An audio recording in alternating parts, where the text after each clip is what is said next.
সিলেটের জলাবদ্ধতা নিরসন কার্যক্রম ও খাল খনন উদ্বোধন প্রধানমন্ত্রীর। মহাসড়ক সংস্কার সহ রেল যোগাযোগ বাড়ানোর ঘোষণা। সূচনা হচ্ছে নতুন করে স্পোর্টসের। সংস্কার নিয়ে মানুষকে ভুল বুঝিয়ে দেশ অস্থিতিশীল করার চেষ্টায় জামাত, বলছে বিএনপি। গণভোটের রায় না মানলে রাজপথে দাবি আদায়ের হুঁশিয়ারি ১১ দলের। তেল সংকটের জন্য বিপণন কোম্পানির গাফিলতির কথা স্বীকার জ্বালানি মন্ত্রীর। সচিবের নির্দেশ অমান্যের অভিযোগ। পাম্পে দীর্ঘ লাইনের পেছনে ছিল রাজনৈতিক দুরভিসন্ধি। হাওড়ে কৃষকের কান্না, তলিয়ে থাকা ধান কাটার লড়াই, বাড়তি মজুরি ও শ্রমিক সংকটের মধ্যে ফসল শুকানোর চ্যালেঞ্জ। উজানে ভারী বৃষ্টির পূর্বাভাস, বাঁধ ধসের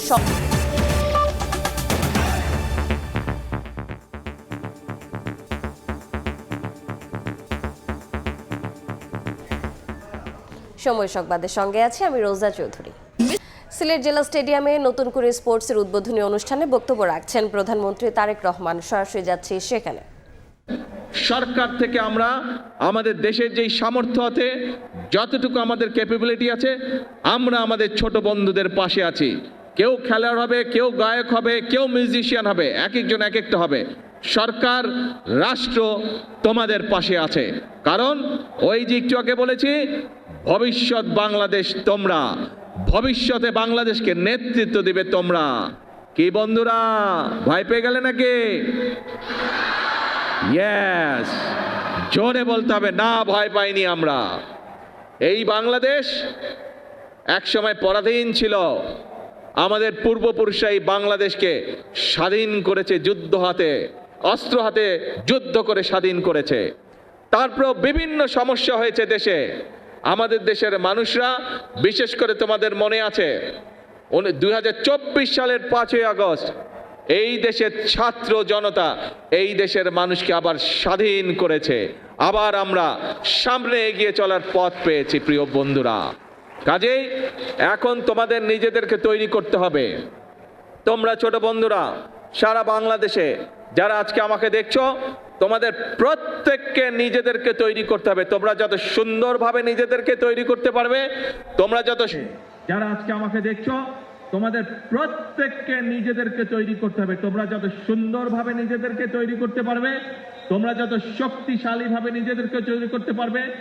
যে খেলোয়াড় হতে চাও তাকে খেলোয়াড় হতে হবে, যে গায়ক হতে চাও তাকে গায়ক হতে হবে, যে মিউজিশিয়ান হতে চাও তাকে মিউজিশিয়ান হতে হবে, যে আর্কিটেক্ট হতে চাও তাকে আর্কিটেক্ট হতে হবে, যে ইঞ্জিনিয়ার হতে চাও তাকে ইঞ্জিনিয়ার হতে হবে, যে ডাক্তার হতে চাও তাকে ডাক্তার হতে হবে।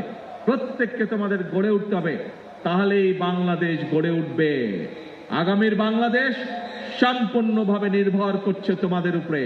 তোমরা যত ভালোভাবে সুন্দরভাবে গড়ে উঠবে, বাংলাদেশ তত সুন্দরভাবে তত শক্তিশালী ভিত্তির উপরে গড়ে উঠবে। কাজেই ছোট বন্ধুরা, আমাদের সময় প্রায় শেষ। এখন বাংলাদেশ যত ভালোভাবে সুন্দরভাবে গড়ে উঠবে, বাংলাদেশ তত সুন্দরভাবে তত শক্তিশালী ভিত্তির উপরে গড়ে উঠবে। কাজেই ছোট বন্ধুরা, আমাদের সময় প্রায় শেষ। এখন বাংলাদেশ তাকিয়ে আছে তোমাদের দিকে। আমরা শুরু করে দিয়ে যাব, তোমাদেরকে সামনে এগিয়ে নিয়ে যেতে হবে। বাংলাদেশকে পারবে? ইয়েস, সবাই পারবে ইনশাআল্লাহ। তাহলে আজকে নম্বর বক্তৃতা, এখন বিষয় অল্প, পড়তে হবে, নিজেকে রেডি করতে হবে, আর খেলতে হবে। একই সাথে যে গান শিখতে চায় সে গান শিখবে, সেই ব্যবস্থা আমরা করব। যে মিউজিশিয়ান হতে চায় সে মিউজিশিয়ান হবে, সেই ব্যবস্থা ইনশাল্লাহ আমরা করব। যে খেলতে চায় সে খেলার হবে, সেই ব্যবস্থা আমরা ইনশাল্লাহ করব। ঠিক আছে? এই তোমাদের সাথে আমার কন্ট্রাক্ট। কিন্তু ওই যে প্রথমে যেটা বললাম, তোমাদের সকলকে বাংলাদেশের অ্যাম্বাসেডর হতে হবে। অ্যাম্বাসেডর হতে হবে, হবে তো? ইয়েস। তাহলে আজকে আমার কথা শেষ। আকাশ খারাপ, বাড়ি যেতে হবে সবাইকে। ভিজা চলবে না, ভিজলে আবার জ্বর আসবে, আম্মু বকা দিবে কিন্তু। ঠিক আছে? ভেজা যাবে না। আমরা অনুষ্ঠান শেষ করে দিব তাড়াতাড়ি, সোজা সুন্দর বাড়িতে যেতে হবে। ঠিক আছে? আর আজকে থেকে সকলকে প্রতিজ্ঞা নিতে হবে যে এই বাংলাদেশ তোমার, এই বাংলাদেশকে গড়ে তুলবে তুমি, এই বাংলাদেশকে বিশ্বের বুকে পরিচিত করাবে তুমি, তুমি আর তুমি। আল্লাহ হাফেজ। বাংলাদেশ জিন্দাবাদ।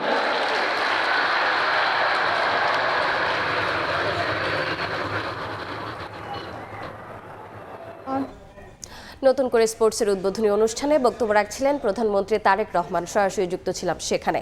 এর আগে সিলেটে জলাবদ্ধতা নিরসন কার্যক্রম ও বার্ষিয়া খাল খনন উদ্বোধন করেন প্রধানমন্ত্রী তারেক রহমান।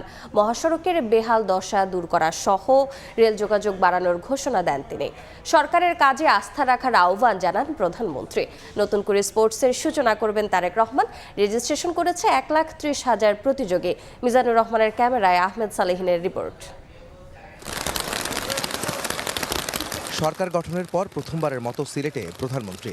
সুরমার মেয়ে স্ত্রী ডাক্তার জুবাইদা রহমানকে সঙ্গে নিয়ে সকালে আকাশপথে পূর্ণভূমি সিলেটে পৌঁছান তারেক রহমান। বৈরী আবহাওয়ার মধ্যেই সেখান থেকে নিজ বাসে রওনা হন শহরের উদ্দেশ্যে। প্রচণ্ড বৃষ্টির মধ্যেই হজরত শাহজালাল রহমতুল্লাহ আলাইহির মাজার জিয়ারত করে সিলেট সফরের কার্যক্রম শুরু করেন সরকার প্রধান। এ সময় দেশ ও জাতির কল্যাণে দোয়া মোনাজাত করেন তারেক রহমান। ওই বৃষ্টি তো পরে হয়েছে। পরে শহরের সুরমা নদীর পাড়ে চাঁদনী ঘাটে যান সরকার প্রধান। জলাবদ্ধতা নিরসনে সুরমা নদীর উভয় পাড়ে বন্যা প্রতিরোধী অবকাঠামো প্রকল্প সহ বেশ কিছু প্রকল্পের উদ্বোধন করেন প্রধানমন্ত্রী। পাশেই সিলেট সিটি কর্পোরেশন আয়োজিত সুধী সমাবেশ যোগ দিয়ে প্রধানমন্ত্রী তারেক রহমান বলেন, জলাবদ্ধতা নিরসনে খাল খননের উপর জোর দিতে হবে। নদী বা খালে পলিথিন বর্জ্য না ফেলতেও সবার প্রতি আহ্বান জানান তারেক রহমান। বিভিন্ন প্রকল্প বাস্তবায়নের পরিকল্পনার কথা জানান তিনি।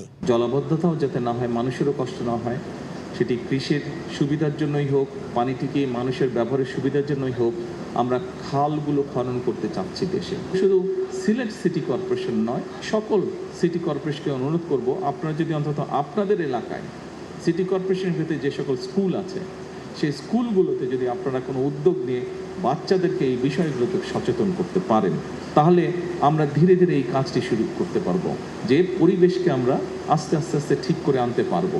ঢাকা সিলেট মহাসড়কের বেহাল দশার কথা তুলে ধরে আগামী কয়েক বছরের মধ্যে এই সড়কের উন্নয়ন কাজ শেষ করার কথা জানান সরকার প্রধান। রেল যোগাযোগ বাড়াতে 2 লেন করার কথাও জানান প্রধানমন্ত্রী। আগামী কয়েক বছরের মধ্যে আমরা এটা ইনশাআল্লাহ শেষ করতে পারবো, এবং তার ফলে যেটা হবে, মানুষের যাতায়াতে ঢাকা টু সিলেট, সিলেট টু ঢাকা যাতায়াত, বাই রোড যাতায়াতের এত কষ্ট মানুষকে ইনশাল্লাহ ভোগ করতে হবে না। অবশ্যই রাস্তার উন্নয়ন, আমরা রাস্তার ক্ষেত্রে যোগাযোগ ব্যবস্থা উন্নয়ন করব, কিন্তু রেলটাকে আমরা ডেভেলপ করতে চাই।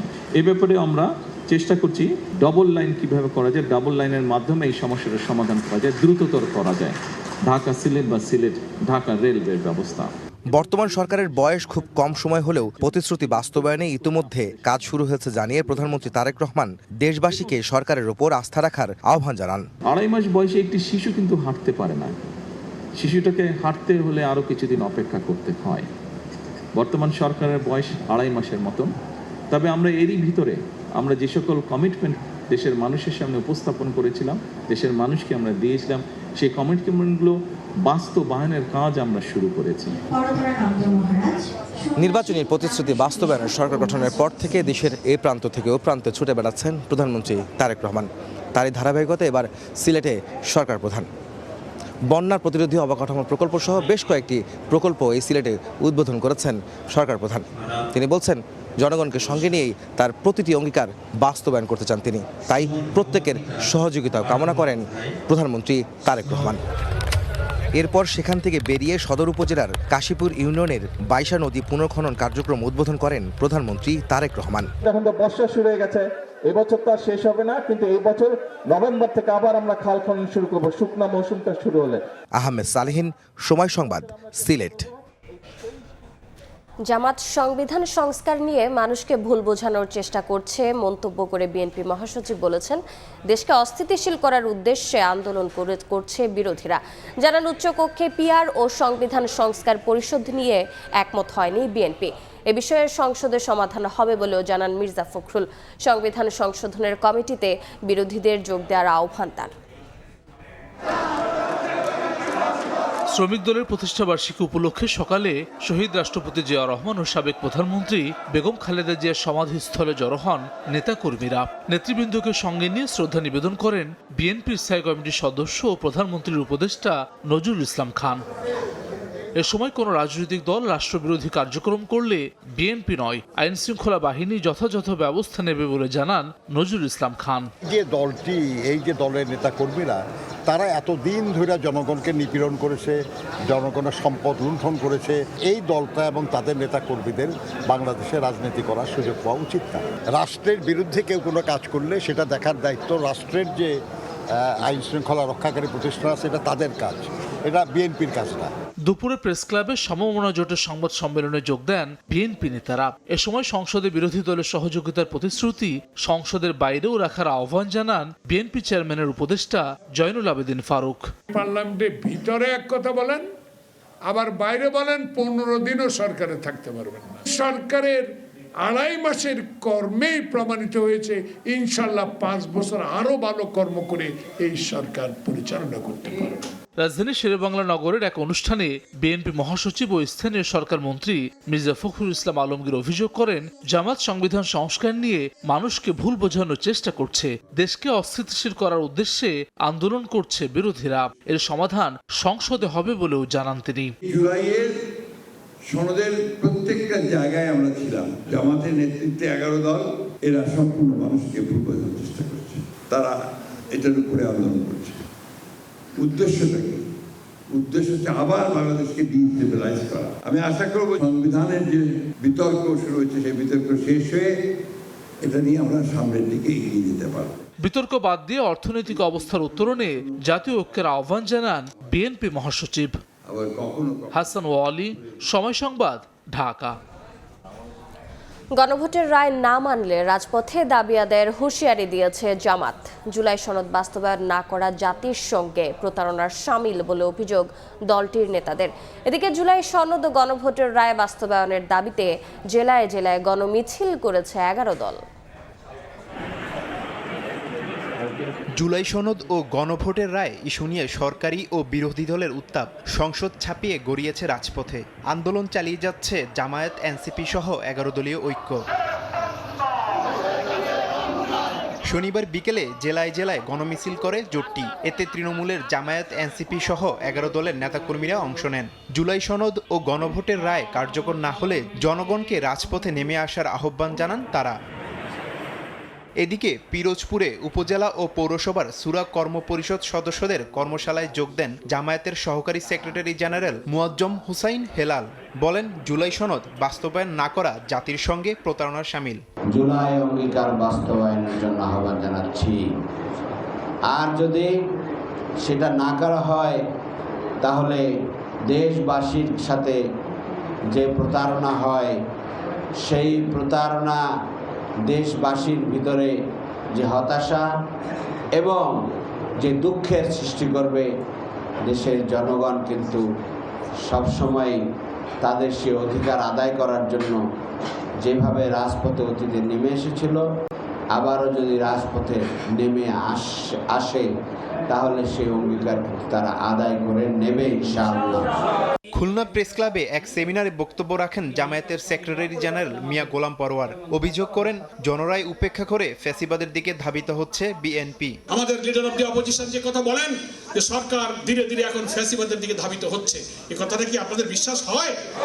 এই যদি মানা হয় তাহলে এত রক্ত, এত আন্দোলনের কোনো প্রয়োজন নেই। আর এটা যদি মানা না হয়, আজকের প্রবন্ধকার সংকট বলেছেন সাংবিধানিক সংকট তৈরি হবে, ক্ষমতার ভারসাম্য থাকবে না, রাষ্ট্রপতি প্রাইম মিনিস্টারের ব্যালেন্স অফ পাওয়ার থাকবে না, সবকিছু আবার কর্তৃত্ববাদী শাসনের দিকে চলে যাবে। সংসদে গণভোটের সমাধান না হলে রাজনৈতিক বিভাজন, জনগণের আস্থাহীনতা সমাজকে সংকটে ফেলবে বলেও মন্তব্য করেন জামায়াতের সেক্রেটারি জেনারেল। তারিফ রহমান, সময় সংবাদ। গণভোটের রায় বাস্তবায়ন না হওয়া পর্যন্ত সংসদ ও রাজপথে সমান তালে আন্দোলন চালিয়ে যাবে বিরোধী জোট, এমন মন্তব্য করেছেন এনসিপির সদস্য সচিব আখতার হোসেন। দুপুরে দলটির কেন্দ্রীয় কার্যালয়ে আয়োজিত সংবাদ সম্মেলনে তিনি বলেন, সরকার গণভোটের রায় নিয়ে জনগণের সঙ্গে প্রতারণা করছে। এনসিপির যুগ্ম আহ্বায়ক সরওয়ার তুষার জানান, রোববার রাজধানীতে জাতীয় কনভেনশন করবে এনসিপি। দিনব্যাপী আয়োজনে জ্বালানি, অর্থনীতি, মানবাধিকার ও গণভোটের প্রয়োজনীয়তা ও বাস্তবায়ন প্রক্রিয়া নিয়ে 5টি সেশন অনুষ্ঠিত হবে। এসব আলোচনায় দেশের শীর্ষ রাজনৈতিক ও বিশেষজ্ঞরা অংশ নেবেন। জাতীয় নাগরিক পার্টি আমরা আশাবাদী ছিলাম, যারা বিএনপিকে ভোট দেয় নাই তাদের সঙ্গে প্রতারণা করছে বিষয়টা এমন নয়, বরং যারা বিএনপিকে ভোট দিয়েছে এবং গণভোটে হ্যাঁ ভোট দিয়েছে তাদের সাথেও বিএনপি প্রতারণা করছে। এই যে নিজের অনুসারীদের সঙ্গে প্রতারণা করা, এইটা কোনো একটা দলের জন্য নৈতিক অবস্থান হতে পারে না। যতক্ষণ পর্যন্ত না সংস্কারের বিষয়গুলোকে বাস্তবায়ন করা হয়, আমরা জাতীয় নাগরিক পার্টি এনসিপি আমরা সংসদের বাইরে সর্বত্রই আমরা সংস্কারের যে আকাঙ্ক্ষা, গণভোটের যে রায়, সেটাকে বাস্তবায়নের জন্য আমাদের যে লড়াই, সেটা আমরা চালিয়ে যাব। ত্রয়োদশ জাতীয় সংসদের সংরক্ষিত নারী আসনের সংসদ সদস্যদের শপথ গ্রহণকাল রোববার রাত ৯টায় সংসদ ভবনের শপথ কক্ষে শপথ গ্রহণ অনুষ্ঠিত হবে। ত্রয়োদশ জাতীয় সংসদের 50টি সংরক্ষিত নারী আসনের মধ্যে 49 জন প্রার্থীকে নির্বাচিত ঘোষণা করে গত 30 এপ্রিল গ্যাজেট প্রকাশ করে নির্বাচন কমিশন। একটি আসন নিয়ে জটিলতা থাকায় তা ঝুলেছিল। শনিবার সেই আসনে এনসিপির নুসরাত তাবাসসুম জ্যোতির মনোনয়নপত্র বৈধ ঘোষণা করেন রিটার্নিং কর্মকর্তা মোহাম্মদ মঈনুদ্দিন খান।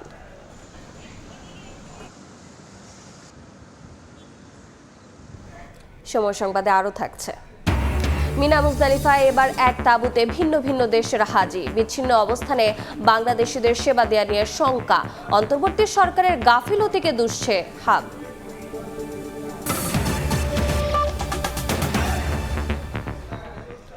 জ্বালানি সংকটের পেছনে বিপণন কোম্পানিগুলোর গাফিলতি দায়ী বলে স্বীকার করলেন জ্বালানি মন্ত্রী ইকবাল হাসান মাহমুদ। রাজধানীতে এক সেমিনারে তিনি বলেন, পাম্পে দীর্ঘ সারির পেছনে যেমন ছিল রাজনৈতিক উদ্দেশ্য, তেমনি সংকটে জ্বালানি বিভাগের নির্দেশনায় কাজ করেনি বিপণন কোম্পানিগুলো। ফিলিং স্টেশনগুলোতে যানবাহনের দীর্ঘ সারি, ঘন্টার পর ঘন্টা অপেক্ষায় গ্রাহকদের তীব্র ভোগান্তি। জ্বালানি তেলের সংকটে প্রায় 2 মাস ধরে দেখা যায় এমন পরিস্থিতি। তবে দাম আর সরবরাহ বাড়ানোর পর এখন বদলেছে সে চিত্র। সংকটের জন্য এতদিন আতঙ্কিত হয়ে বেশি তেল কেনা আর মজুদ প্রবণতাকে দায়ী করলেও এবার কিছুটা সুর বদলালেন জ্বালানি মন্ত্রী। শনিবার রাজধানীতে এক সেমিনারে তিনি বলেন, ফিলিং স্টেশনে দীর্ঘ সারির পেছনে রাজনৈতিক উদ্দেশ্যের পাশাপাশি দায় আছে সরকারি তেল বিপণন কোম্পানিগুলোরও। আমাদের জ্বালানির যে সংকটটা দেখা দিচ্ছে, সংকট আমি বলি না, এটা আর্টিফিশিয়াল সংকট হয়েছে, আর্টিফিশিয়াল লাইন হয়েছিল। তার মধ্যে মূল কারণ ছিল আমাদের এইসব কোম্পানিগুলো, তাদেরও গাফলতি ছিল। আর্টিফিশিয়াল মোটরসাইকেলের লাইন লাগছে, পলিটিক্যাল একটা মোটিভেশন ছিল, কিন্তু আমাদের লোকজন যদি ওটাকে ঠিক মতো ক্যাটারিং করতো, তাহলে এই লাইনও থাকতো না। জ্বালানি সংকট আর লোডশেডিং এর প্রসঙ্গ টেনে নিজস্ব সম্পদ অনুসন্ধানে জোর দেন মন্ত্রী। বলেন, সাম্প্রতিক সংকট বুঝিয়ে দিয়েছে দেশের জ্বালানি নিরাপত্তা কতটা গুরুত্বপূর্ণ। পেট্রোল পাম্পের লাইন যেতে যেতে না যেতে আবার বিদ্যুতের লোডশেডিং শুরু হয়ে গেল। এই যে সব প্রবলেমগুলো আছে, এগুলোকে ওভারকাম করতে পারে আমার দেশীয় সম্পদ যদি আমরা আহরণ করতে পারি এবং দিতে পারি আর কি। রাজধানীতে আরেক অনুষ্ঠানে মন্ত্রী জানান, আগামী 5 বছরে নবায়নযোগ্য উৎস থেকে 10,000 মেগাওয়াট বিদ্যুৎ উৎপাদন করতে চায় সরকার। লক্ষ্য পূরণে দেশি বিদেশি বিনিয়োগকারী আর উন্নয়ন সহযোগীদের এগিয়ে আসার আহ্বান জানান তিনি। এই সোলারকে এগিয়ে নেওয়ার জন্য উইল গিভ ইনসেন্টিভ।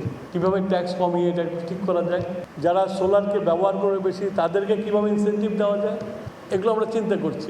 মন্ত্রী জানান, জুনের মধ্যে নবায়নযোগ্য জ্বালানি নীতি তৈরি করবে সরকার, যা হবে বিনিয়োগ বান্ধব। এই পলিসিটা পাবলিকলি দেখতে পারবেন।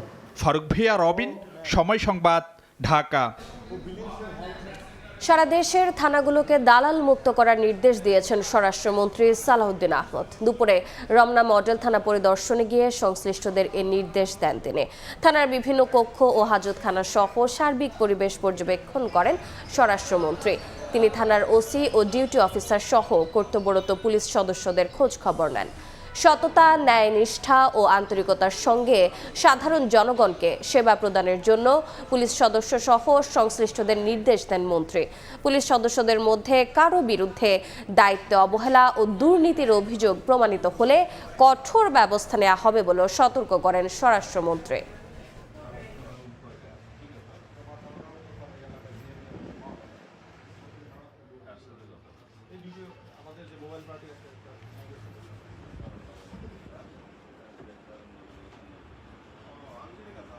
বৃষ্টি ও উজানের ঢলে হাওড়ে তলিয়ে গেছে কৃষকের কষ্টের ফসল। বাড়তি মজুরি ও শ্রমিক সংকটে পরিবারের সদস্যদের নিয়ে ধান কাটছে অনেকে। বৃষ্টির কারণে ফসল শুকানো নিয়েও চরম বিপাকে চাষিরা। উজানে ভারী বৃষ্টির পূর্বাভাসে ফসল রক্ষা বাঁধ ধসের শঙ্কায় পানি উন্নয়ন বোর্ড। কোথাও হাঁটু পানি, কোথাও বা কোমর সমান বিস্তীর্ণ হাওর অঞ্চলে পানিতে তলিয়ে পাকা ধান। শ্রমিকের মজুরি বাড়ায় নেত্রকোনার সরমুশিয়া হাওরে পরিবারের সদস্যদের সঙ্গে নিয়ে ধান কাটতে জমিতে নামেন কৃষকেরা। অনুমানে তলিয়ে থাকা ধান কাটতে গিয়ে আহত হন অনেকে। এদিকে সুনামগঞ্জে অতিবৃষ্টি ও উজানের ঢলে 16,000 হেক্টর জমির ধান নিম্নচ্ছিত। বৈরী আবহাওয়া আর বজ্রপাতে মৃত্যুর ভয়ে ধান কাটার শ্রমিক পাওয়া দায়। এর মধ্যে আবার ধান কেটে পাড়ে আনলেও নেই রোদ। এতে ধান শুকাতে গিয়ে দুশ্চিন্তায় কৃষক। খানি টানি লয়ে গ্রামের আজ রাত আসে মরতাছে, মরার কোনো সিকিউরিটি নাই। এই যে ধান গেরাবাতি, এই যে ধান নষ্ট হয়ে যাইতাছে, আমরা কি পাবো আর মাজনেই কি পাইবো? আগামী এক সপ্তাহ উজানে ভারী বৃষ্টির পূর্বাভাস রয়েছে। এতে ফসল রক্ষা বাঁধ ধসের শঙ্কায় পানি উন্নয়ন বোর্ড। আমাদের 1718 কিলোমিটার বাঁধ, এগুলো আসলে দীর্ঘ সময় ওয়াটার রেজিস্ট্যান্স করার ক্ষমতা আস্তে আস্তে কমে যাচ্ছে। তা এটি আসলে যে কোনো সময় একটা বিভিন্ন জায়গায় দুর্যোগপূর্ণ অবস্থা তৈরি হতে পারে। ব্রাহ্মণবাড়িয়ার নাসিরনগর এবং সরাইল অঞ্চলে এখনো 30 ভাগ ধান পানির নিচে তলিয়ে। এতে বিপাকে প্রান্তিক কৃষকেরা। দিনের অবস্থা ভালো শুকাইতে পারে না, এটা নষ্ট হইতাছে, গ্যাস দিতেছে, ধান কলার মাঝে রাইকেও নষ্ট করতেছে। মাত্র ফসল এটা আমরা এটা লই বাচ্চা কাচ্চা লইয়া চলি, এটা যদি না হতো তো আমরা উপায়ই নাই। কিশোরগঞ্জের বেশিরভাগ নদীর পানি বাড়ছে। এতে নতুন করে পানির নিচে চলে যাচ্ছে ধানের জমি। 1.5-2 হাজার টাকা দিয়েও পাওয়া যাচ্ছে না কৃষি শ্রমিক। নিজ উদ্যোগে এখন পর্যন্ত 53 ভাগ ধান কেটেছে কৃষকেরা। তো 700 এরপরেও হয় না, লোক পায় না, লোক কাজ করতে পারে না শীতের জন্য। এছাড়া মৌলভীবাজারে 1432 হেক্টর এবং হবিগঞ্জে প্রায় 8000 হেক্টর বোরো ধান পানিতে ডুবে আছে। শ্রমিক সংকটে ধান কাটতে না পারায় নষ্ট হচ্ছে অধিকাংশ ফসল। ফাহরিয়া ফারজানা, সময় সংবাদ। এই মুহূর্তে নেত্রকোনায় আছেন আলপনা বেগম এবং সুনামগঞ্জে হিমাদ্রি শেখর ভদ্র। শুরুতে যাচ্ছি আলপনার কাছে। আমরা টানা এই পাহাড়ি ঢল এবং টানা বৃষ্টিতে দেখছিলাম যে গেল কয়েকদিন ধরেই যে আমাদের এই নেত্রকোনা অঞ্চলের হাওর অঞ্চল এবং সমতল সহ পুরো এলাকার যে কৃষকদের যে একটা প্রাণান্তকর চেষ্টা এবং দুর্ভোগ মানে তারা যে একাকার হয়ে গিয়েছে এই এবছর, যে কোনো ফসলই তারা ভালোভাবে তুলতে পারছে না। যেগুলো সমতলে রয়েছে সেগুলো ধীরে ধীরে পানিতে তলিয়ে যাচ্ছে। যেমন এই দেয়ালের বন্ধ নামে এই বিলটা আছে, এটার যে পুরো এই ধান সবগুলো ধান তলিয়ে গিয়েছে। কৃষকদের সাথে কথা বলছিলাম, কি করেছেন তারা, কোনো মানে এক মুঠো ফসলও তারা উঠাতে পারেনি। যেগুলো ভেসে এসছে এই বনের মতো সেগুলো দেখা গেছে যে নষ্ট হয়ে গিয়েছে। সেগুলো সেখান থেকেও মানে ধান নেয়ার মতো কোনো সুযোগ নেই রয়েছে। এখন যে কারণে রেখে দিয়েছেন তারা, সেটি হচ্ছে যে গোখাদ্যের জন্য যদি রেখে দেওয়া যায় সেই কাজটি তারা করছেন। তো এই যে নেত্রকোনা জেলার যে হাওরের, আমরা শুধু হাওর অঞ্চল দেখি যে মদন মোহনগঞ্জ, খালিয়াজুরি, শুধু তাই নয়, পাশাপাশি আটপাড়া, নেত্রকোনা সদর এবং বারহাট্টা, কলমাকান্দা এই সব অঞ্চলেরও যে নিম্নাঞ্চলগুলো সেগুলো আসলে এই জলাবদ্ধতায় প্লাবিত হয়ে গিয়েছে। এবার অর্থাৎ বন্যা আসার আগেই যে বৃষ্টির পানিতেই যে জলাবদ্ধতাটা দেখা দিয়েছে এবং এই জলাবদ্ধতায় আবার এই পাহাড়ি ঢলে যে দুটো নদীর পানি বেড়েছে, যেমন কংস এবং উবদাকালী নদীর পানি বেড়েছে, মগরা নদীর পানিও কিছুটা বেড়েছিল।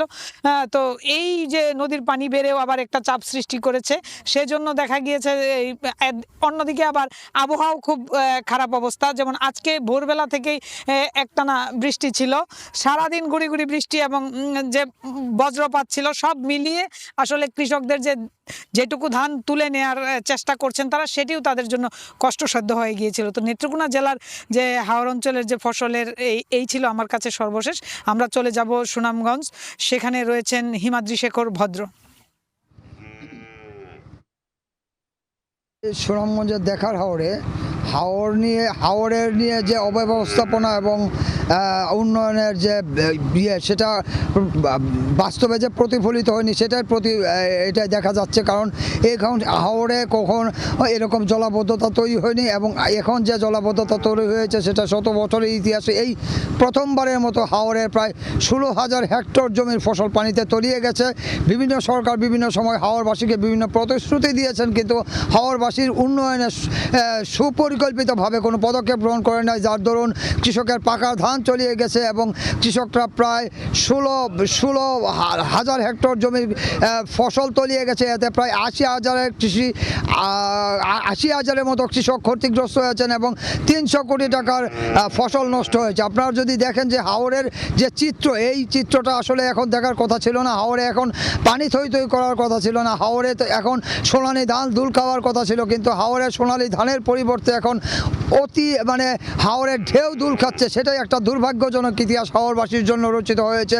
এবং এই বছরের পর বছর এইভাবে মাটির বাঁধ বেঁধে, অর্থাৎ বছরের পর বছর কোনো ধরনের পরিকল্পনাবিহীন, কোনো ধরনের বৈজ্ঞানিক সমীক্ষাবিহীন মাটির বাঁধ নির্মাণ করে যে পরিমাণ ডুবন্ত বাঁধ নির্মাণ করা হয়েছে, এতে হাজার হাজার কোটি টাকা খরচ করা হয়েছে, কিন্তু সেটি আসলেও আদতে হাওরবাসীর কোনোই কাজে লাগেনি। আর এখন আপনারা দেখতে পাচ্ছেন যে হাওরবাসীর ধান শুকানোর জায়গাটুকু পর্যন্ত নেই। এখন হাওরের যে উঁচু জমিগুলি সেগুলিও জলাবদ্ধতায় তলিয়ে গেছে। হাওরের বিভিন্ন সময় ফসল রক্ষা বাঁধ ভেঙে ফসল তলিয়ে যাওয়ার ইতিহাস থাকলেও জলাবদ্ধতায় তলিয়ে যাওয়ার ইতিহাস এবারেই প্রথম। তো এই ছিল সুনামগঞ্জের দেখার হাওর থেকে জলাবদ্ধতায় তলিয়ে যাওয়া ফসলের সবশেষ খবর।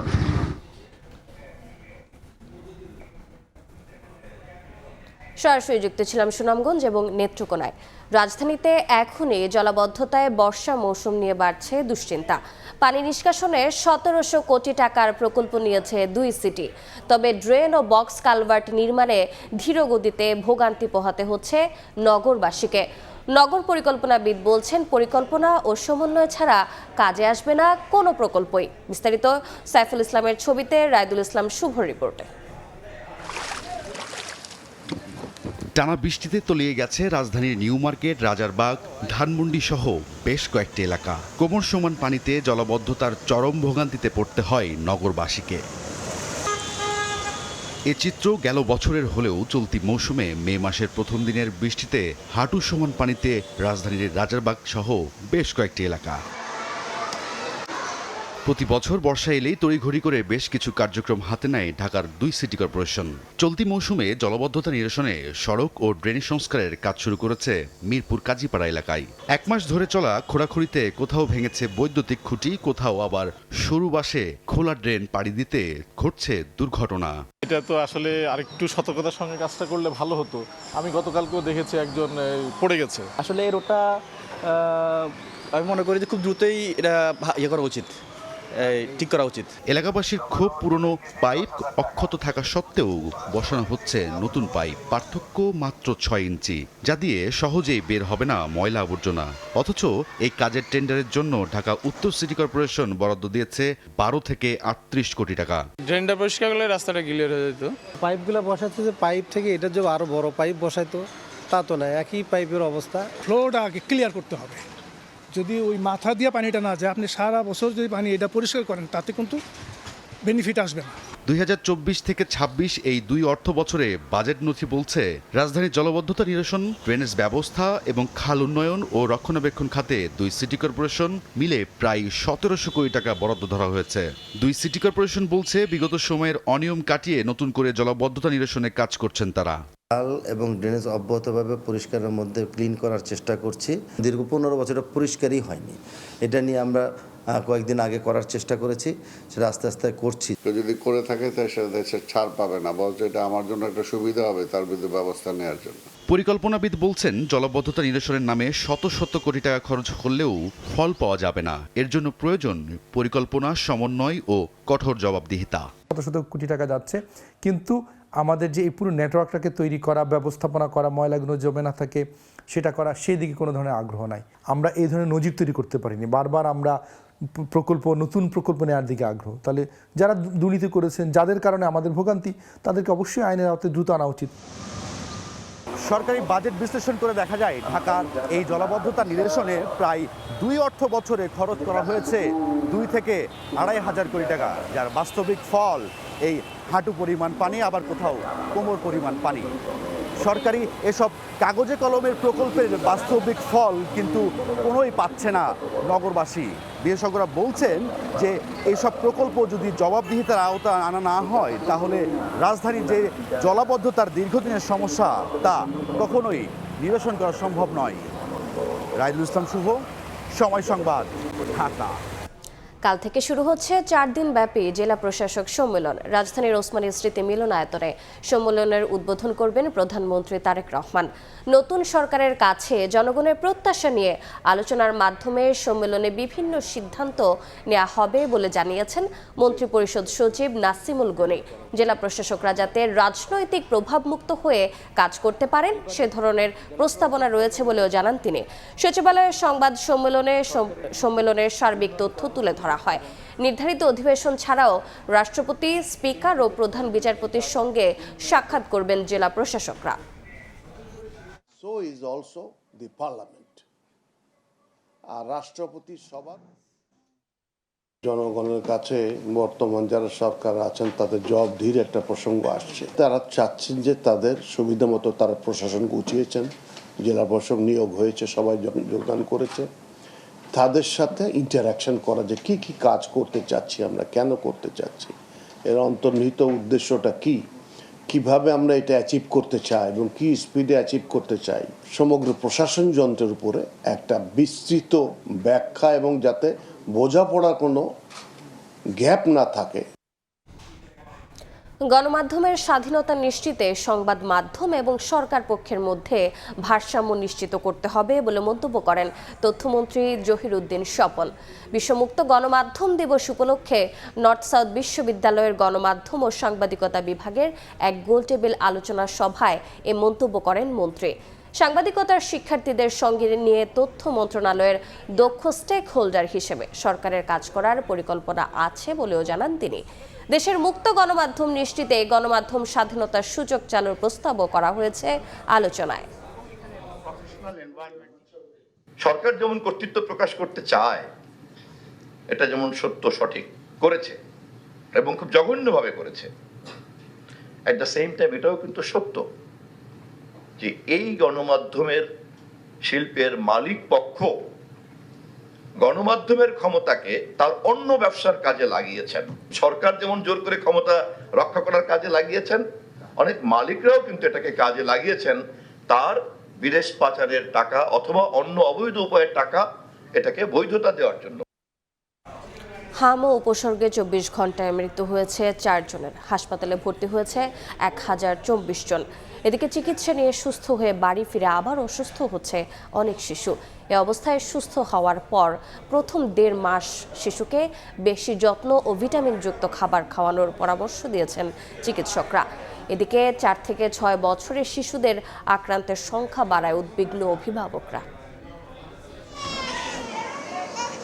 6 বছরের ওমর ফারুক করুণ চাহনিতে হাসপাতালের দেয়ালে এক দৃষ্টিতে তাকিয়ে আছে। 5 মাস আগেই মাকে হারিয়েছে সে। হামে আক্রান্ত হয়ে মায়ের আদরটুকু জুটছে না কপালে। চোখের সামনে তার যন্ত্রণা দেখে কষ্ট হচ্ছে স্বজনদেরও। অন্য হাসপাতালে বলছিল আইসিইউতে ভর্তি করার জন্য, পরে হেরা বলছে আইসিইউতে ভর্তি করান লাগবে না, নর্মালি ভর্তি করান, পরে নর্মালি ভর্তি হয়েছে। এখন আগে থেকে এখন একটু ভালো আছে। হামে আক্রান্ত হয়ে হাসপাতালের বিছানায় এখন 4 থেকে 6 বছরের শিশুদের সংখ্যা বাড়ছে। বেশিরভাগ শিশু নিউমোনিয়া সহ অন্যান্য জটিল রোগ নিয়ে ভর্তি হচ্ছে। তবে সঠিক সময়ে হাসপাতালে আনায় শারীরিক সুস্থতা ফিরে পাচ্ছেন অনেক শিশু।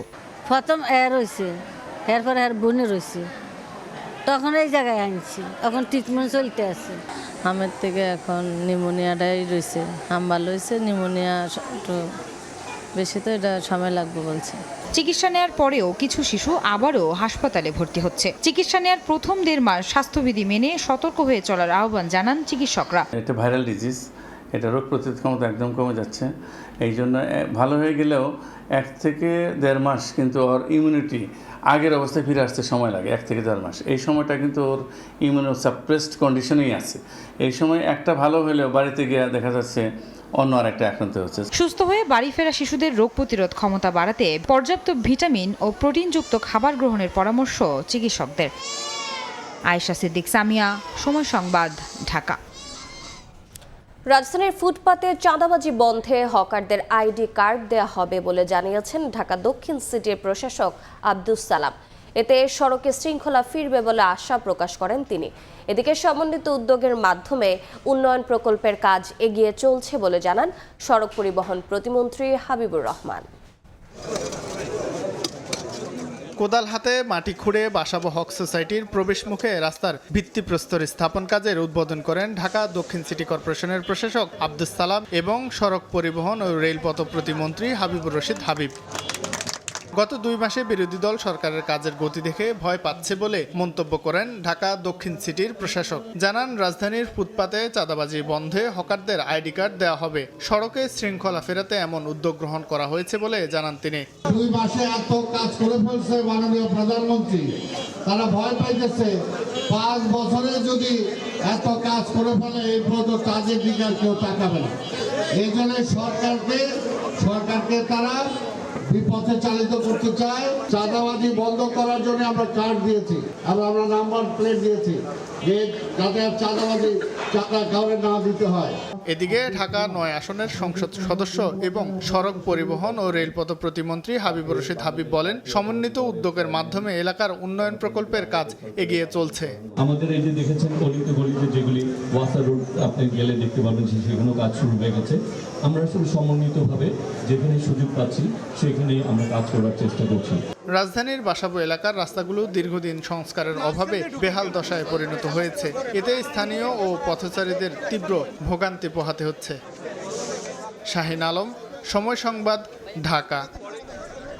আইনশৃঙ্খলা রক্ষাকারী বাহিনীর পরিচয়ে বাড়ছে ডাকাতির সংখ্যা। রাজধানীর ড্যামরা এলাকায় র্যাব পরিচয়ে ডাকাতের প্রস্তুতির সময় পেশাদার চক্রের 2 সদস্যকে গ্রেফতার করেছে র্যাব। সংস্থাটি বলছে, জামিনে বেরিয়ে অনেকেই জড়াচ্ছেন আগের পেশায়। 2023 সালের 31 জানুয়ারি সন্ধ্যা 6:30 কেরানীগঞ্জের কোনাখোলা এলাকায় নবকলি পরিবহনের বাসটি গতিরোধ করে র্যাবের পোশাক পরা 5 জন প্রবেশ করে। দাবি করেন 2 জন আসামি আছে বাসটিতে। বাসে থাকা 2 জন স্বর্ণ ব্যবসায়ীকে তারা অপহরণ করে মাইক্রোবাসে তুলে নিয়ে যায়। পরে তাদের সঙ্গে থাকা 71 লাখ টাকা ছিনিয়ে নির্জন জায়গায় হাত পা বেঁধে ফেলে দেয়। জামিনে বেরিয়ে আবারও মাথাচাড়া দিয়ে উঠেছে এই একই চক্র। গোপন সংবাদের ভিত্তিতে শুক্রবার সকাল 10টায় রাজধানীর ডেমরা এলাকায় ডাকাতির প্রস্তুতিকালে আল আমিন ওরফে মোটা আল আমিনকে গ্রেফতার করেছে র্যাব। তার দেয়া তথ্যে একই এলাকা থেকে আরেকজনকে গ্রেফতার করা হয়। গ্রেফতারকৃতরা দীর্ঘদিন ধরে বাংলাদেশের বিভিন্ন এলাকায় যাত্রীবাহী বাস, মাইক্রোবাস আটক করে কখনো র্যাব পরিচয় চালক ও যাত্রীদের অস্ত্র প্রদর্শন করে ভয়ভীতি দেখিয়ে সর্বস্ব লুট করে পালিয়ে যেতে থাকে। আবার কখনো এই চক্রটি আলামিনের নেতৃত্বে পুলিশের ট্যাগ ব্যবহৃত গাড়ি নিয়ে যৌথ অপারেশনের নামে সেনাবাহিনীর মাস্ক পরিহিত অবস্থায় ডাকাতি করত। তাদের কাছ থেকে একটি বিদেশি পিস্তল, র্যাবের 6টি কটি, হ্যান্ডকাপ সহ অন্যান্য সরঞ্জাম উদ্ধার করা হয়। 5 মাস তাকে আমরা পর্যবেক্ষণ করে আবার গতকালকে তাকে আমরা হাতে নাতে ধরতে সক্ষম হয়েছি। এর অর্থ হচ্ছে এটা শুধু একটা ডাকাতির মামলা বলেই বলবো না। এই ধরনের এর চেয়ে বড় সন্ত্রাসী যারা আছে তারা সবাই আমাদের গোয়েন্দা নজরদারিতে থাকে এবং সার্বক্ষণিকভাবে পুরো দেশেই র্যাবের গোয়েন্দা নজরদারিতে সাদা পোশাকে আমাদের দল কার্যক্রম চালিয়ে যাচ্ছে। র্যাব বলছে এর আগেও একাধিকবার গ্রেফতার হয়েছিল চক্রটি। একই কাজ করবে বিধায়। বুলবুল রেজা, সময় সংবাদ, ঢাকা। শীর্ষ সন্ত্রাসীদের অন্তকোন্দলে রাজধানীতে বেড়েছে কিলিং মিশন। আইনশৃঙ্খলা বাহিনী বলছে, নাগরিকের নিরাপত্তায় শীর্ষ সন্ত্রাসীদের দমনে চলছে কার্যক্রম। হুঁশিয়ারি দেয়া হয়, মাথা চাড়া দিয়ে উঠতে দেয়া হবে না নতুন করে কোনো সন্ত্রাসীকে। 28 এপ্রিল রাতে রাজধানী নিউ মার্কেট এলাকায় গুলি করে হত্যা করা হয় শীর্ষ সন্ত্রাসী খন্দকার নাইম আহমেদ টিটনকে। সাম্প্রতিক এমন ঘটনায় হুমকিতে রাজধানীর নিরাপত্তা। শনিবার সকালে রাজধানীর কারওয়ান বাজারে পুলিশ ক্যাম্প উদ্বোধন শেষে ডিএমপি কমিশনার বলেন, বর্তমানে তেমন কোনো শীর্ষ সন্ত্রাসী নেই। আগে যারা ছিল তাদের সহযোগীরাই চালাচ্ছে অপরাধ কার্যক্রম। শীর্ষ সন্ত্রাসী তেমন নেই, যারা আছে তারা আগের শীর্ষ সন্ত্রাসী সহযোগী বা ওই রকম শাস্তি যাচ্ছে। আমাদের মনিটরিং, অবজারভেশন এবং ব্যবস্থা সবই নেওয়া হইতেছে এবং হালনাগাদ করা হচ্ছে। অতএব এটা নিয়ে অরিড হওয়ার কিছু নেই। শীর্ষ সন্ত্রাসীদের নজরদারিতে রাখার কথা জানিয়েছে র্যাবও। মিডিয়া সেন্টারে এক ব্রিফিংয়ে মিডিয়া উইংয়ের পরিচালক বলেন, অপরাধের প্রমাণ পেলেই আইনের আওতায় আনা হচ্ছে শীর্ষ সন্ত্রাসীদের। বড় সন্ত্রাসী যারা আছে তারা সবাই আমাদের গোয়েন্দা নজরদারিতে থাকে। যখনই আমরা কোনো তথ্য প্রমাণ পাই, সাথে সাথে আমরা চেষ্টা করি তাদেরকে যথাযথভাবে দ্রুত সময়ের মধ্যে আইনের আওতায় আনার চেষ্টা করি। শীর্ষ সন্ত্রাসীদের তালিকা হালনাগাদ করার পাশাপাশি মাথাচাড়া দিয়ে ওঠার আগেই দমনের কথাও জানায় আইনশৃঙ্খলা বাহিনী। ওয়ালিউল সাকিব, সময় সংবাদ, ঢাকা। শুল্ক ভারের কারণেই দেশের বাজারে রিকন্ডিশনড গাড়ির আমদানি ও বিক্রি কমছে, যা কমিয়ে দিচ্ছে রাজস্ব আদায়। এমন বাস্তবতায় বাজেটে ব্যবসা বান্ধব রাজস্ব নীতি চায় বারবিডা। রিকন্ডিশনড গাড়ি আমদানিতে বয়সসীমা 5 বছর থেকে বাড়িয়ে 8 বছর করার দাবি সংগঠনটির। বৈদ্যুতিকের আগে হাইব্রিড গাড়ির বাজার সম্প্রসারণে নীতি সহায়তা চায় সংগঠনটি। দেশে রিকন্ডিশনড গাড়ি আমদানি ও বিপণন খাতে 20,000 কোটি টাকা বিনিয়োগের বিপরীতে এ খাত থেকে বছরে কম বেশি 6,000 কোটি টাকা রাজস্ব পায় সরকার। রিকন্ডিশনড গাড়ি আমদানিকারকদের সংগঠন বারবিডার এমন তথ্যের বিপরীতে বিআরটি এর পরিসংখ্যানে দেখা যাচ্ছে 2022 সালে যেখানে গাড়ি নিবন্ধন হয়েছে 16,700 ইউনিট, সেখানে ডলারের দাম বাড়তে থাকায় ধারাবাহিকভাবে কমে 2025 সালে নেমেছে প্রায় অর্ধেকে 9,400-তে। আবার চলতি বছরের জানুয়ারিতে 2,147টি গাড়ি আমদানি হলেও ফেব্রুয়ারিতে এসেছে 1,505টি। যেটার জন্য হয়তো অনেক গবেষণা দরকার যে এত ড্রাস্টিক পতনের কারণ কি, মোটরযান বিক্রি কমে যাওয়া মানে মানুষের ক্রয় ক্ষমতা হ্রাসের ইঙ্গিত বহন করে। এমন প্রেক্ষিতে শনিবার রাজধানীর বিজয়নগরে বারবিডা আয়োজিত সংবাদ সম্মেলনে দাবি করা হয়, আসছে বাজেটে রিকন্ডিশন গাড়ির ওপর থেকে শুল্ক ভার কমালে একদিকে যেমন বাড়বে আমদানি বিক্রি, তেমনি বাড়বে সরকারের রাজস্ব আদায়। জ্বালানি সাশ্রয়ী হাইব্রিড গাড়ির শুল্ক হ্রাস করার অনুরোধ জানাচ্ছি। গণপরিবহন হিসেবে মাইক্রোবাসের সম্পর্ক শুল্ক প্রত্যাহার করার অনুরোধ জানাচ্ছি।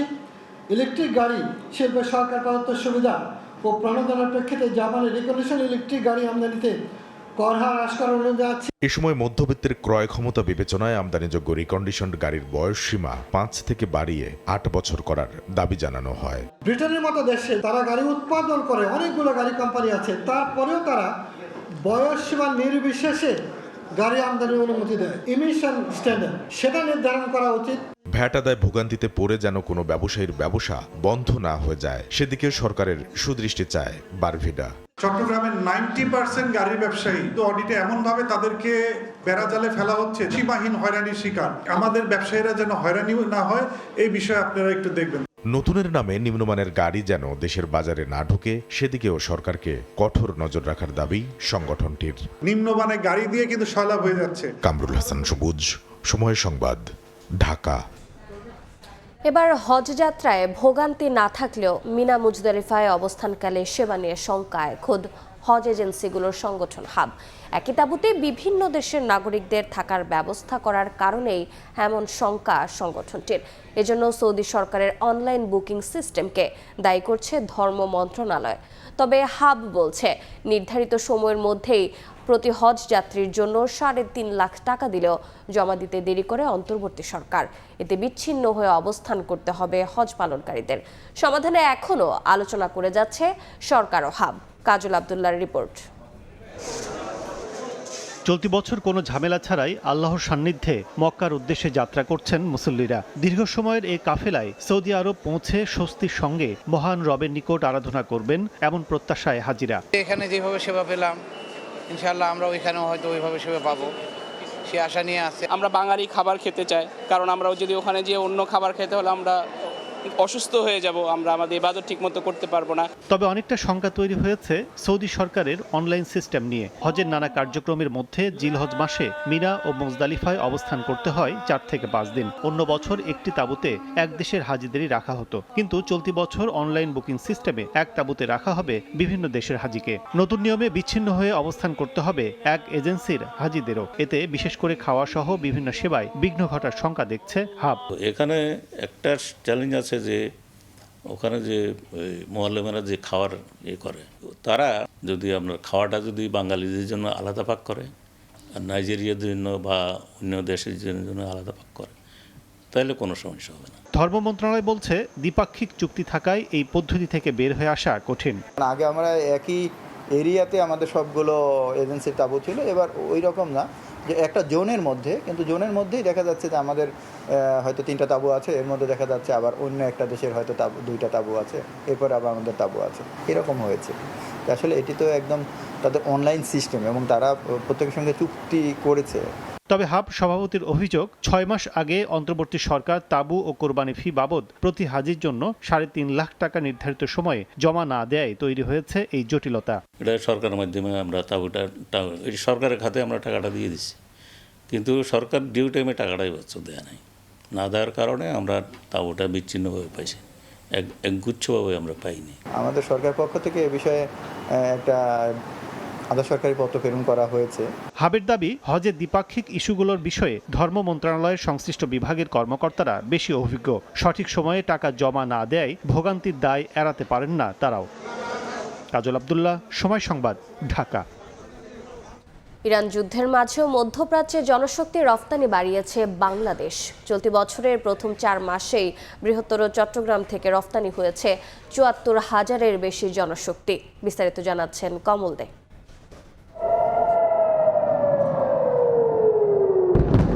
চলতি বছরের ফেব্রুয়ারি থেকে যুদ্ধের আগুনে পুড়ছে মধ্যপ্রাচ্যের দেশগুলো।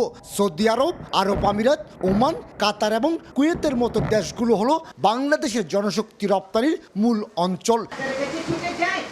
জনশক্তি রপ্তানি ব্যুরোর তথ্য বলছে, যুদ্ধের আগে 2025 সালে চট্টগ্রাম বিভাগের 11 জেলা থেকে জনশক্তি রপ্তানি হয়েছিল 3,22,291 জন। আর চলতি বছরের প্রথম 4 মাসে এই সংখ্যা 74,491 জন।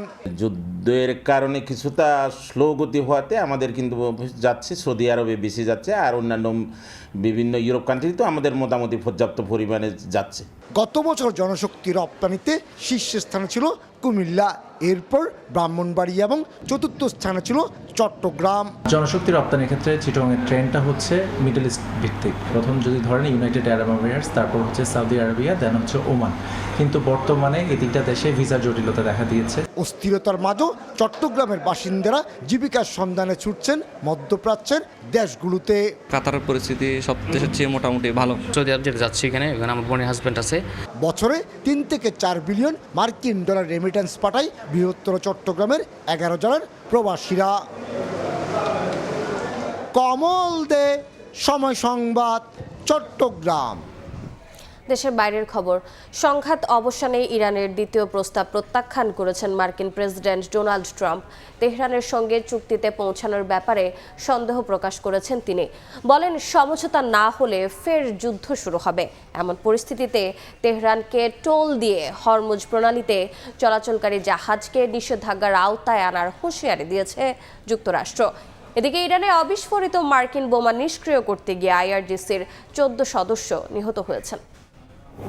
ইরানের বন্দর ও নৌপথ ঘিরে কঠোর অবস্থান নিয়েছে যুক্তরাষ্ট্র। প্রায় অর্ধশত বাণিজ্যিক জাহাজকে ঘুরিয়ে দেওয়া হয়েছে বা বন্দরে ফিরতে বাধ্য করা হয়েছে বলে দাবি মার্কিন সেন্ট্রাল কমান্ডের। হরমুজ প্রণালীতে চলাচলকারী যেসব জাহাজ ইরানকে টোল বা ফি দেবে, তাদের নিষেধাজ্ঞার আওতায় আনার হুঁশিয়ারি দিয়েছে ওয়াশিংটন। হরমুজ প্রণালী ঘিরে স্থবিরতা ও মার্কিন নৌ অবরোধে বিশ্ব তেলের বাজারের সংকটের মাঝেই চলছে সংঘাত। স্থায়ীভাবে অবসানের কূটনৈতিক প্রচেষ্টা। এরই ধারাবাহিকতায় মধ্যস্থতাকারী দেশ পাকিস্তানের মাধ্যমে মার্কিন প্রশাসনের কাছে নতুন প্রস্তাব দেয় ইরান।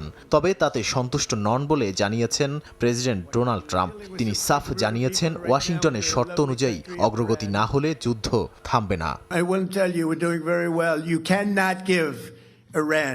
A nuclear weapon.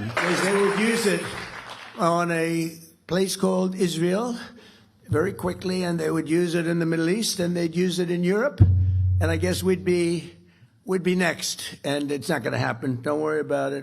জ্বালানি সংকট নিয়ন্ত্রণে ইরানের জন্য স্থল বাণিজ্য পথ খুলে দিয়েছে পাকিস্তান। ফের যুদ্ধ শুরুর আশঙ্কা ও মার্কিন অবরোধের মধ্যে এই সিদ্ধান্ত ইরানের অর্থনীতিতে সাময়িক স্বস্তি দিতে পারে বলে ধারণা বিশ্লেষকদের। এদিকে চলমান উত্তেজনার মধ্যেই কাতার ও ইসরায়েলের কাছে $500 কোটি অস্ত্র বিক্রির অনুমোদন দিয়েছে যুক্তরাষ্ট্র। এর মধ্যে প্যাট্রিয়ট ক্ষেপণাস্ত্র ও নির্ভুল লক্ষ্যভেদী অস্ত্র ব্যবস্থা রয়েছে। অন্যদিকে ইরানে অবিস্ফোরিত মার্কিন বোমা নিষ্ক্রিয় করতে গিয়ে বড় ধরনের প্রাণহানির ঘটনা ঘটেছে। জানজান অঞ্চলে বিস্ফোরণে IRGC-র কয়েকজন সদস্য নিহত হয়েছেন, আহত হয়েছেন আরও বেশ কয়েকজন। নাদিম মারজান, সময় সংবাদ। এ পর্যায়ে শীর্ষ সংবাদগুলো জানিয়ে দিচ্ছে আরেকবার। সিলেটে জলাবদ্ধতা নিরসন কার্যক্রম ও খাল খনন উদ্বোধন প্রধানমন্ত্রীর। মহাসড়ক সংস্কার সহ উন্নত রেল যোগাযোগের ঘোষণা, নতুন করে স্পোর্টসের সূচনা। সংস্কার নিয়ে মানুষকে ভুল বুঝিয়ে দেশ অস্থিতিশীল করার চেষ্টায় জামাত, বলছে বিএনপি। গণভোটের রায় না মানলে রাজপথে দাবি আদায়ের হুঁশিয়ারি 11 দলের। এবং হাওড়ে কৃষকের কান্না, তলিয়ে থাকা ধান কাটার লড়াই, বাড়তি মজুরি ও শ্রমিক সংকটে ফসল শুকানোর চ্যালেঞ্জ। উজানে টানা ভারী বৃষ্টির পূর্বাভাস, বাঁধ ধসের শঙ্কা। এ ছিল বিকেল 5টার সময় সংবাদে। এরপর বাংলার সময় নিয়ে সঙ্গে থাকবেন জাফর সাদিক। ধন্যবাদ রোজা। বাংলার সময় নিয়ে আসছি কিছুক্ষণ পর, সঙ্গে থাকুন সময়।